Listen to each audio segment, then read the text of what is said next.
right. Well, let's talk about land and ranch today, sir. Well, before we do that, we're on session 6 now. Okay, Last week was starting over here.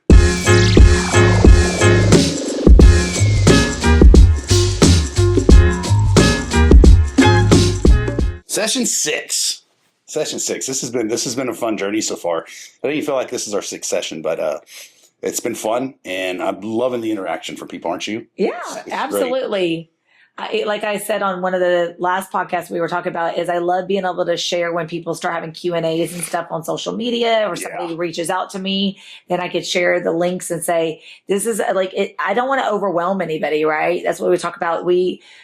We're filled with so much knowledge in the industry that we get excited. I think that's probably my biggest thing. Sometimes we freak people out because yeah. Like, whoa, you're way too excited. But no, we're excited about what we do, and it comes across that way. Land and Ranch, I remember recently we had, it was a family member of ours, and she called and she said, I think I want to go ahead and do a owner purchase, like an owner to owner purchase. And I literally started like rattling off like all these terms and words. And she's like, oh, I don't know if I want to do this. Yeah. And so. Well, there's a lot that goes involved. And I think that's what we're going to talk about today. Last session and session 5, we talked about new homes. And you create the new home division. And today we're going to talk about kind of like my little brainchild, my little project. Well, tell us what made you go into Land and Ranch and create this division? Well, growing up, I grew up on a lot of like farms and ranches and stuff. So it's my, like I said, my happy place. I love being there. I almost feel guilty calling it a job sometimes because I love what I do. But, being out there and helping someone, there's just so much that goes into buying a land and ranch. And I've seen a lot of people, no matter how big the property is, whether it's 2 acres or 2,000 acres, there's a lot of things that go into land and ranch, and far too many times I see someone go not being informed on that. Yeah. So that was my whole cause for creating the land and ranch divisions. I wanted to make sure that if someone's going to buy this property and enjoy it, that they actually get to do that. Because we've seen times when people buy properties and it's not that the acreage is wrong. And we're going to talk about all that today about, boundary lines and easements and, ingress and egress and what that is. And we're going to talk about mineral rights, and we're going to talk a little bit about everything. And then, of course, we'll have links to all that. Well, share some of the stories. So share some of the experiences that you've had we'll go with basic. So, one of the things that I know that you said is you saw that there wasn't somebody that specialized in land and ranch that could help. So let's say you're selling your residential home and now you want a piece of property. And so this is the typical questions that I get is, hey, Melinda, I live in a master plan community. And now I want to sell my house and we want a little bit of land. And what I know is like the top 3 things are septic, well, survey. Yeah, so those are called improvements. So a lot of times someone either wants, the unicorn is, of course, you want to find a property that already has a septic, already has the well, already has the electric, because nowadays, depending on where you build, I know a lot of times in this area here, there's a lot that goes into that. So when you say what area here for listening to Hill Country, Texas. So you have a lot of rock, right? So Central Texas. So I'll have someone contact me and they'll say, well, we're thinking about buying land here. What do you think it'll cost us to put all this in? So it's good to know that, right? Mm-hmm. Because if it's going to be somewhere in the Texas Hill Country, we're dealing with a lot of rock. So it's going to cost a lot more than it does if someone's building in Central Texas or Lampasas or Gatesville or something like that. Because it's a lot of sandy loam and stuff. So you have to be informed and be able to tell a client how much you think it'll cost based on what you've experienced with your other clients, So infrastructure is huge. It's also huge with financing. A lot of times you'll have a lender like Capital Farm Credit or Texas Farm Credit, something like that.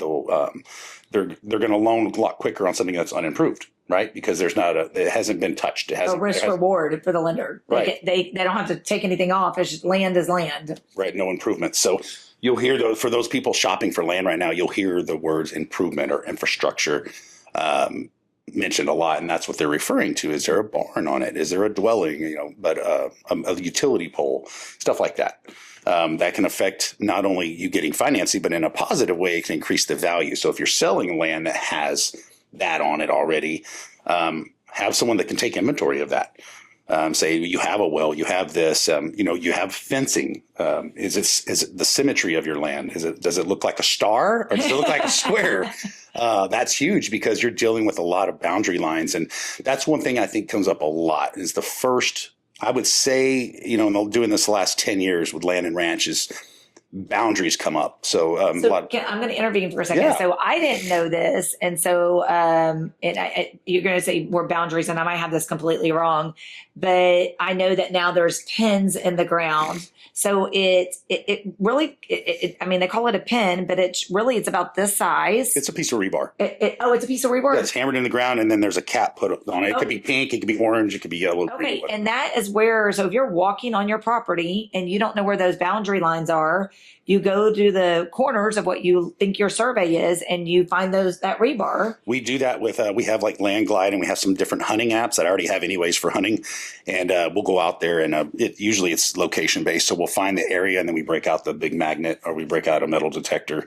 And at the time, you usually can find it within like a 2 foot, 3 foot radius. I can get it within. Yeah. And you find that pin, and by locating that pin, it's not, if you're trying to buy a property or sell, depending on who negotiated what, that'll save you a ton of money on a survey. Yeah, you can start locating those pins. You can kind of see if there's a fence on it. You can kind of say, okay, is that fence line aligned with this, or did somebody build that fence line on somebody else's property? And that happens often, believe it or not.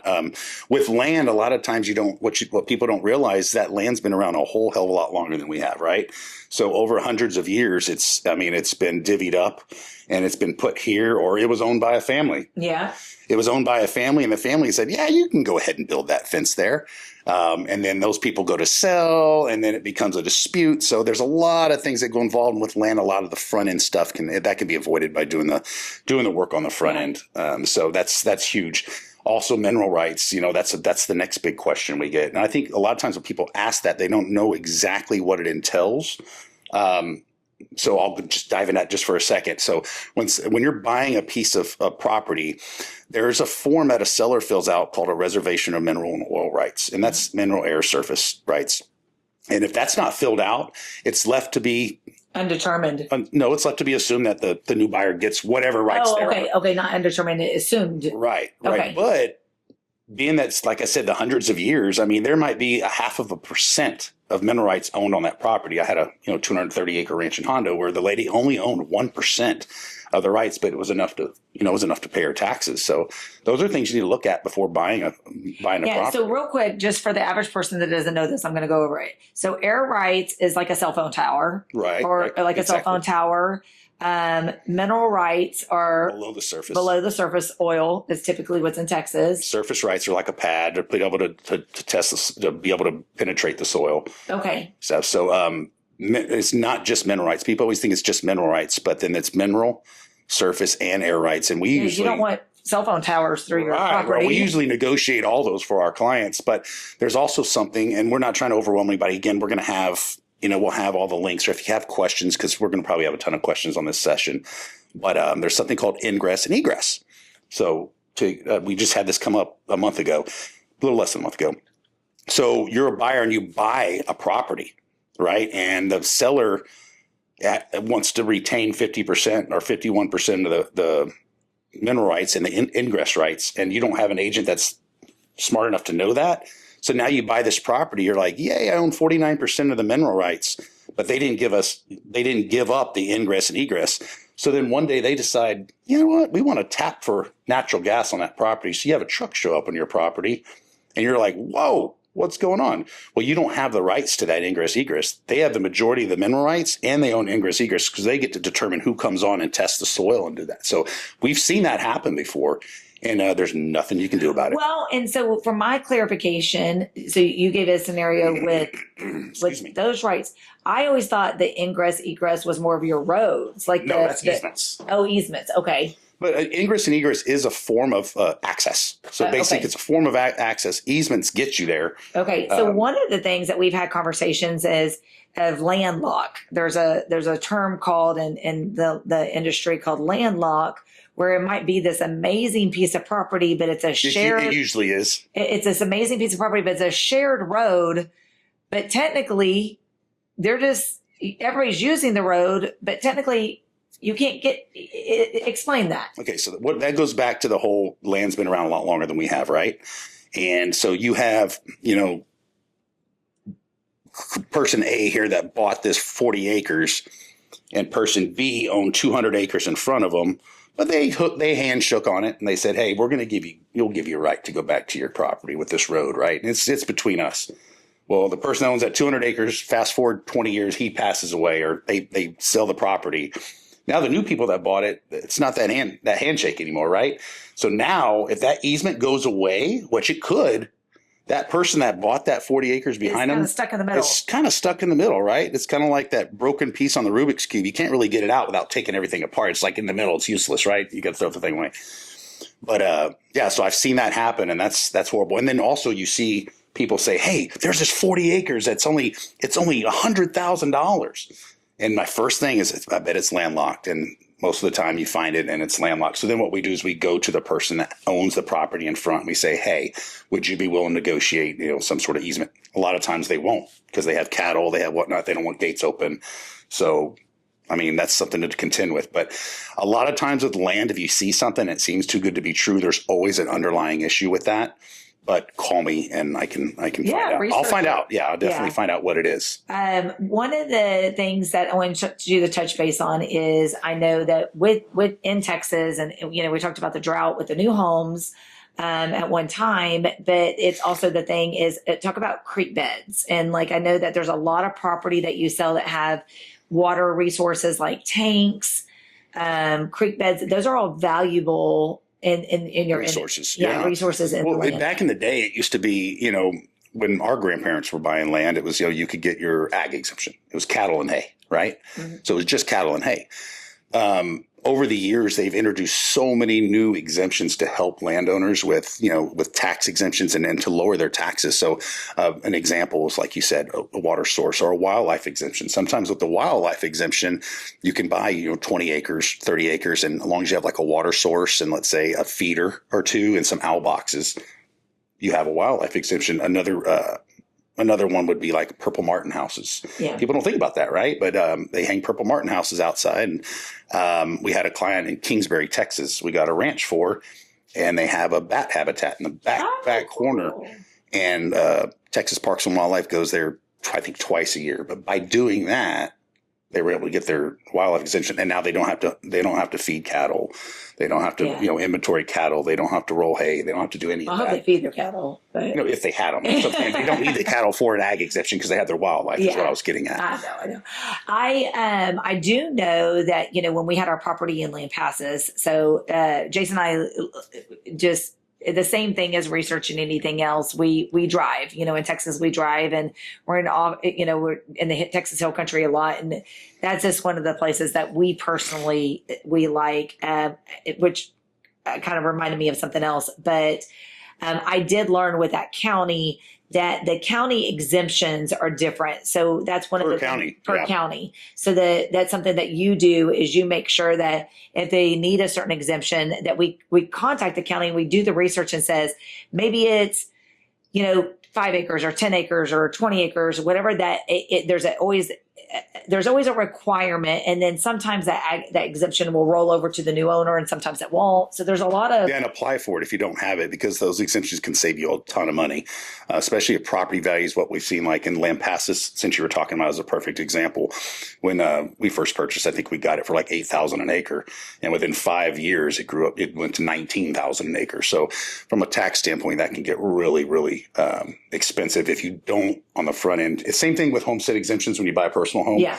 Do these exemptions on the front if you're able to apply for them at the time of purchase. And we always push that to our land and ranch clients is make sure you're getting those exemptions in place, because they can save you. So I know there's so much that you do. I know that you do like a lot of wildlife exemptions and like huge ranches and cattle. And one of the things that I know that I've heard that you had conversations on the phone a lot is the trees and oak wilt. And so talk about that a little bit. Oak wilt. A lot of people, it's a misconception. They don't know what oak wilt is. That's just it's a necessary evil in Texas that it's to be reckoned with. But we've had on a lot of clients. We have some affiliates up in Texas A&M University. They're what do you call them? You don't call them biologists. They're not botanist. Botanist. I think it's botanist. I knew it was a B. Yeah. I was about to say that might not be right. I don't know. Arborist. Excuse me I don't know what they're called. So there's great people up at A&M,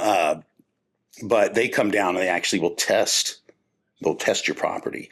Oak wilt can spread pretty quick, so not over a period of time. But there's really no treatment. You got to treat it by trenching around the trees, around the affected area. So before buying you don't want to buy a piece of property thinking that you have these beautiful oak trees on it, and then if there's one, it can hurt. So there's a lot of times when you buy a property, you'll see an oak wilt disclosure, and it's just one of those many forms that just get passed through, and you sign it not knowing what you're signing. But having an agent that's knowledgeable that can walk the property with you and say, hey, you might want to ask about these or whatnot, can save a client. Because like you said, when you buy a property, we have a lot of clients, believe it or not, especially since COVID, that buy, they want to buy like busy. 10 acres, 15, 20 acres. No other reason but to just go out on the weekends with their families and shoot some guns, RV, just camp out, look at the stars, which is beautiful to be part of. But a lot of people are doing that. And then, or a lot of people like to go and buy a piece of property and then say, well, we'll just pay on it and then we'll build our home eventually too. So share a little bit about that. So let's say I have a client and they can't decide they want to do new construction home, or maybe they want to have some casitas, or maybe we were going to the short-term rental thing and they want to make some Airbnbs out in the Texas Hill Country. What would it look like if I had a client and I said, okay, Jason, they have a $500,000 budget and they want to build a custom home? Like, how do you start that process, or what does that look like if I'm reaching out for the first time to you? I think that's a great question. There's a lot of really good packages out there, like construction perm loans and stuff like that. We have some really good lenders that do that, to where someone could come in. Let's say they did buy the land like 3 or 4 years ago, and let's say they only owe $80,000 on their land, but they have enough equity. What some of these lenders can come in and do is if you're ready to start building, they can say, okay, well, you owe $80,000. It looks like your home's going to be a $400,000 home. And then with infrastructure, we're probably looking about $520,000. So what we're going to do is we're going to go ahead, the lender pays off the land, right? And then they give you the loan for that $520,000, and then you have one loan. You also have some on the front end you can do where you buy the land and do the construction loan. It's one closing. So there's a lot of different options. So don't think you don't have options when you're looking for land, and don't think you have to wait 10 years. I think that's a common misconception, because a lot of people used to do that. They're like, well, I'm going to buy the land now and I'll build when I retire. And I mean, then you're taking care of land for 10, 15 years. I think the generations are moving more into the now and living in the moment versus, nothing against my parents. Our parents have great equity, but oh gosh, we're going to bring... they have great children too. Yeah, they did. We're going to bring your parents up for a second. They lived in their house for how many years in Houston? 30 years, I think. So they lived in their house for 30 years. I mean, they definitely paid it off and got what they needed out of it. But now we're in a different mindset. I mean, even you and I, like our house that we were in, it was, that close to being paid off. And then we jumped ship and we bought land. Mm-hmm. So we've really enjoyed where we live. But, you learn as you go. Yeah. You definitely learn to go. And the thing is, and I'm sure everybody's heard the term, grow. Yeah, they're not making any more of it, land. But it holds there's a lot of truth to that, And one thing people don't realize is from a property value standpoint, let me use New Braunfels, Texas as a perfect example, because they're the second fastest growing city in the U.S., right? So land in New Braunfels per acre is up there. What is up there? What does that look like right now? Do you know? No, it's so sporadic. I mean, you have some 1 acre properties in some higher end neighborhoods that are going to run you $110,000 to $150,000 per acre. But you get 30 or 40 miles out, it's not so much, right? But one thing people don't realize is every time one of those acres are sold, it's one less acre available. Oh, yeah. So then it makes the other lots go up in property value. So you have the people that don't need to do anything with their property that'll strictly go find those small. And we have clients every time. We were talking about, the 200, the 2,000 acres. We don't just deal in big ranches or just with developers. I have clients daily that call me, Carn City, Fisher, just anywhere, Blanco, Johnson City. I mean, just to name a few, that say, hey, I want to buy those 2/4 acre lots. Not necessarily do anything with them, but they want to buy them because when all the other lot prices are going up, land appreciates very well in this area. So let's say you find, 4/4 acre lots, or we have like six adjacent lots in San Antonio right now. And I'm probably going to have someone scoop up in like a day just to buy them because, what's going to happen is those people sit on them for 5 years, 10 years from an investment standpoint, not to build or with their family, from an investment standpoint, and then they sell it for 4 times, 5 times the amount. Well, also, I know you work with like commercial land too. So commercial, I know that one of the properties that you currently have right now is on Highway 46. And it would make it already has what you call the improvements, right? Yeah, it's already got water and electric to it. I think it can make a great drive through. Yeah, and it's like prime frontage on a heavy traffic area. Wait till that 46 gets restructured and that will quadruple in price. Yeah, so what we'll do for my client at that point, and it'll probably be a blessing in disguise, we'll probably pull it, wait to see what the values do, and then we'll probably go back on for him on the market at a higher dollar amount, which is fine. It's a blessing in disguise that hasn't sold yet. So, and that's one thing to keep in mind too is traffic count. Like you mentioned commercial, I didn't even bring that. I'm glad you brought that up. Is we do that. We have a whole program to where we can actually go in there. Let's say as a seller, you say, man, my family's had this property. It's got some frontage. It's not about sticking a sign in the yard. There's so much research that goes into it, including traffic counts. You got to know, okay, I'm going to need to sell the value of this land to someone. I need to know everything about it. So traffic count's huge. Well, and then the other thing too is I know that there's a lot of heartache in this conversation, a lot of heartache. And disgruntled is probably the word I want to use because we have grown in this area so fast. And I don't want to just say this area because I know you help a lot of families in all over state of Texas, but selling their farmland off and then selling the farmland off to where a commercial developer is develop it. So you're basically helping the farmer or the landowners and their families getting where they need. And I have something to piggyback with this, but helping their family and then a developer coming in and you're partnering with a developer and saying, hey, we're going to make this a win-win. And is it frustrating? Yes. But when it ultimately comes down to it, the landowner is needing to sell their land for a reason. And Jason and I went out to one property and it was, truly heart-wrenching that land had been in their family for hundreds of years. He was showing us his granddaddy's, his great-grandfather's catfish cages and that they used to have a catfish farm. Oh, so many stories. They were just older and couldn't take care of it. So we hear those stories and then, it's sad because the land's been in the family for so long. And then you see that, or you see that, the old, 97-year-old rancher finally he passed away and his grandkids come in and they want to sell the property and they don't have any emotional attachment to it. And that's always hard because I grew up on a farm watching my granddad and stuff and, in Fashing and Carn City area. You got to pay your bills and you got to maybe, your livelihood. It's not just about the money. It's about taking care of whatever the needs are. It's a catch-22 because, we're in real estate. We're in the business of selling and buying and doing that. And so that's why I just hit it head on in one of our ads. I just say we buy and sell ranches. Yeah. Because you know what? Someone might be departing and doing away with it, but it might be in the next 100 years it's fixing to buy it, right? Yeah. That young couple that buys it, it might be in their family for 200 years. So things change and times change. So, and we have to embrace that and adapt. Yeah. Yeah. Well, so if you have a lot of questions, Land and Ranch, I probably just spouted off a whole bunch of stuff. You're like, what the hell is he talking about? No, it's excitement.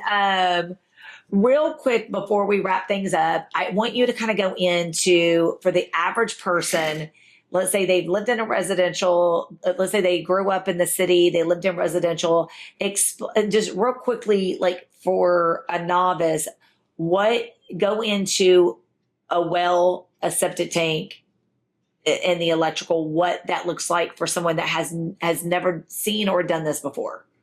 Like, explain to me, like, running the electric pole. Like sometimes you see a electric pole out there, and I think Yeah, it has it's electricity. caustic. Like we had a property in Gatesville, for example, and it had no water to it. And my client, before he bought it, wanted to know, hey, how much is it going to cost me? So I called the county, and it was going to cost $30,000 just to bring water to it. And I'm talking 300 yards.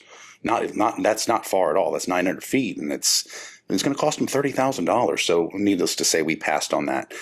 So it just goes back to do your research and find someone who knows what they're doing with land and ranch. Even if it's not us, find someone that knows what they're doing before you spend your hard-earned money and your investment on a property for your family. Because if you have a useless piece of land, it's not going to do anything for you, and it won't hold its value. Yeah. So, or if it's landlocked, whatnot. Yeah. So, but how are we doing on time? Good. So good. So that's Land and Ranch. We'd love to help with any land and ranch needs. Check out our Facebook page, Barth Group Land and Ranch Division. And what was our question from last week? Or last session, I should say, not last we week. talked about new homes, and I think you said you'd read it. What was it? Oh my gosh, I'm going to go blank. Homeless. Yes, homeless. Everybody's like homeless. So the main That's our goal, not to make anybody homeless. main goal is to not make anybody homeless. So I would say it's one of the main questions we get when people have their home and they've had the equity and now they want to go build that dream home or buy that new construction home.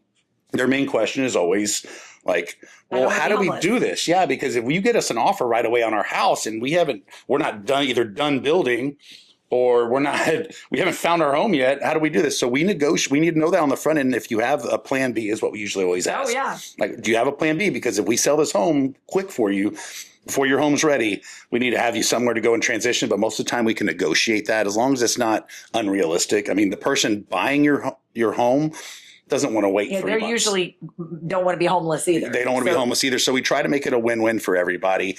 And, if we need to push it 2 weeks, 3 weeks, or if you have a plan B, we do have some people locally and other associates around the state that have short-term rentals available that'll rent by the week. 30 days and stuff like that. Less than 30 days too in some cases. So, so I hope that answered your question. We don't want anybody to be homeless. So we will try to negotiate that and convey that to your agent on the front end to us. And we'll help and do everything we can to make sure you have a smooth transition. But well, we're excited to bring on some people and start talking about networking and stuff. So absolutely. So if you have ideas for a session, or if you're out there and are struggling in business, we're always here. Make sure to subscribe to our channel. By subscribing to the channel, you're going to get you can catch up on all the back sessions that we have. Also have sneak peeks at properties, land and ranch, new homes, short-term rentals, residential properties. Yeah. So thank you again for tuning in. You guys are amazing. And until next time.